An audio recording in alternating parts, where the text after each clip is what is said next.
Hello दोस्तों, welcome back. दोस्तों आज हम बात करेंगे सर रतन टाटा जी के बारे में।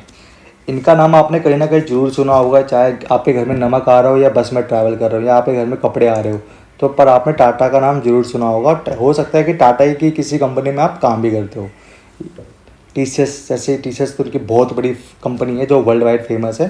टाटा की बसें से लेके टाटा के नमक, टाटा के एरोप्लेन, टाटा के कपड़े सब टाटा ही बेच रहे हैं इंडिया में, और वर्ल्ड वाइड भी टाटा ही फेमस है। तो आज हम बात करते हैं उसी टाटा रतन के बारे में, जिनका नाम है रतन नवल टाटा। इनका नाम आपने कई बार सुना होगा। ये इंडिया के सबसे फेमस और चैरिटी करने वाले इंसानों में से एक है। ठीक है दोस्तों, ये एक बहुत बड़े उद्योगपति है। 28 दिसंबर 1937 में इनका जन्म हुआ था और ये भारतीय उद्योगपति है और एक वर्ल्ड वाइड फेमस है। ये टाटा समूह टाटा सन्स के अध्यक्ष के रूप में इन्होंने बहुत लंबे टाइम तक काम किया था। इन्होंने बहुत बड़ी बड़ी टाटा की व्यापारिक इकाइयों को अकेले संभाला है 1921 से लेके 2012 तक। तो ये अध्यक्ष ही रहे थे। उनके नेतृत्व में टाटा ग्रुप ने इंडिया में नहीं विश्व स्तर पे विस्तार किया था और कई कंपनियों को तो टाटा जी ने खरीद लिया था। इनको 2 बार तो पद्म भूषण अवार्ड मिला है, जो कि इंडिया में बहुत फेमस है, 2000 में और 2008 में। इनका जो जन्म हुआ था कुलाबा में हुआ था और ये पढ़े भी कुलाबा में है, जो कि मुंबई में स्थित है, मुंबई महाराष्ट्र में स्थित है। तो इन्होंने अपनी जो एजुकेशन की थी वो 8वीं तक तो मुंबई से की थी। उसके बाद चले गए थे हार्वर्ड पढ़ने के लिए विश्वविद्यालय में, और वहीं पे इनको एक लड़की से प्रेम हुआ था जिससे इनकी शादी नहीं हो पाई थी। इनका धर्म ये धर्म से पारसी थे ये, पर इन्होंने कभी शादी नहीं की थी। इनको उस लड़की से प्रेम रहा जब ये हार्वर्ड में पढ़ते थे, बट वो लड़की अमेरिका में थी और ये इंडिया के थे।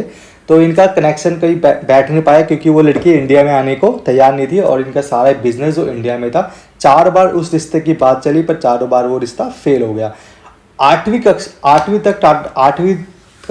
तक मुंबई के कैंपियन स्कूल में पढ़ाई की इन्होंने। 8वीं के बाद उन्होंने मुंबई के ही एक बड़ा फेमस स्कूल है कैथेड्रल, उसमें पढ़ाई करी। उसके बाद टाटा जी के 1970 के दशक में टाटा जी को एक बहुत बड़ा प्रबंधकीय पद पर नियुक्त किया। मतलब एक कोर मेंबर जो होते हैं, सुना होगा आपने, कोर मेंबर कंपनी में होते हैं, उसमें नियुक्त कर दिया। और टाटा जी ने एक गिरी हुई कंपनी को जो डूब रही थी, NRE, इसकी जो फुल फॉर्म है उसकी बता देता हूँ, नेशनल रेडियो एंड इलेक्ट्रॉनिक्स, उस कंपनी को जीवित कर दिया। पर क्या हुआ दोस्तों, आर्थिक मंदी आई, उसके बाद वो कंपनी फिर डूब गई। तो इनके जो साथ के थे, इन्होंने क्या कर दिया, उनके लिए षड्यंत्र शुरू कर दिया, प्रतिरोध करना पड़ा कि हाँ जी आप संभाल नहीं पा रहे, आप काम नहीं कर पा रहे, कंपनी मैनेज नहीं हो पा रही। बहुत चीज़ों ने कंपनी मतलब लोगों ने इनके पीछे पड़ गए थे। जो इनके 6 कोर मेंबर थे, 7 कोर मेंबर होते कंपनी में, तो ये 6 जो इनके साथ थे पीछे पड़ गए। इनके शेयर थे कंपनी में। पर टाटा जी का हार मानने वाले टाटा जी ने कुछ सख्त नीतियाँ ला दी कंपनी के अंदर कि हाँ जी, वो जिन्होंने इनके खिलाफ किया तो उनकी एज ज़्यादा थी, 80 90 साल के लोग थे। टाटा जी ने यंग जनरेशन बनना शुरू कर दिया कि कंपनी ने पहला रूल क्या स्टार्ट किया, यंग जनरेशन अब के लिए रोजगार ओपन कर दिया। दूसरा क्या किया, जितने भी ओल्ड एज के थे उनको बोला 60 साल से ऊपर काम नहीं कर सकते। तीसरा, वैश्वीकरण पे ध्यान दो। कुछ नीति को फॉलो करने के बाद 21 सालों में जब तक इन्होंने, रतन सर ने जब तक वहाँ टाटा ग्रुप में राज किया 21 सालों तक, प्रॉफिट को 50 गुना बढ़ा दिया।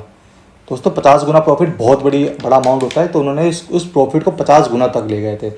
टाटा जी के नेतृत्व में टाटा जी ने बहुत सारी कंपनियां, आपको पता होगा, खरीद ली थी। जैसे कि एक टैटली टी जो वर्ल्ड वाइड फेमस है, टैटली टी को इन्होंने खरीद लिया था, पूरी कंपनी खरीद ली थी। और इस पर जो टैटली टी आज दुनिया भर में करोड़ों अरबों खरबों का बिजनेस देती है टाटा को। Tata Motors, Jaguar, land rover के आपने नाम सुना होगा, टाटा जी ने उस कंपनी को भी ले लिया था। जैगवार का तो आपने बहुत नाम, जैगवार के पीछे भी एक बहुत बड़ी कहानी है, मैं आपको बताऊंगा किसी वीडियो में, नेक्स्ट वीडियो में, कि उसको आप मेरे चैनल लाइक और सब्सक्राइब भी कर सकते हैं। मैं आपको बता दूंगा जैगवार की कहानी क्या है। 75 की जब टाटा जी की एज हुई तो टाटा जी ने अपने जो बनाए हुए कानून थे, रूल, नीतियाँ थे, उनको फॉलो किया और वहाँ से अपना 28 दिसंबर को टाटा जी ने इस्तीफा दे दिया। पर जब इन्होंने इस्तीफा दिया तो फिर संकट पैदा हो गया कि अब कौन टाटा जी के इस नेतृत्व को संभालेगा। टाटा जी ने सिलेक्ट किया था साइरस मिस्त्री को, बट जो उनके उच्च अधिकारी थे, साइरस मिस्त्री के आने पर वो नाराज हो गए कि नहीं जी ये अच्छे काम नहीं करते, ये वो।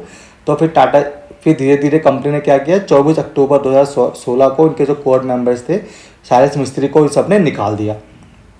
चेयरमैन की जो पद थी वहाँ से हटा दिया। उसके बाद इन्होंने अध्यक्ष के रूप में चुना नटराजन चंद्रशेखरन को, जो अभी भी टाटा ग्रुप को संभाल रहे हैं। टाटा की जितनी भी कंपनियां अभी भी इस टाइम पे भी वही संभाल रहे हैं। टाटा ग्रुप ने अपने आप को अल्टीमेटम परफॉर्मेंस दिया और उन्होंने अपने आप को बहुत ज़्यादा फेमस किया। टाटा ग्रुप आज के टाइम में वर्ल्ड वाइड, इंडिया में तो नंबर 1 पे समझ लीजिए आप। दोस्तों अगर आपको ऐसी वीडियो चाहिए तो आप मेरे चैनल को लाइक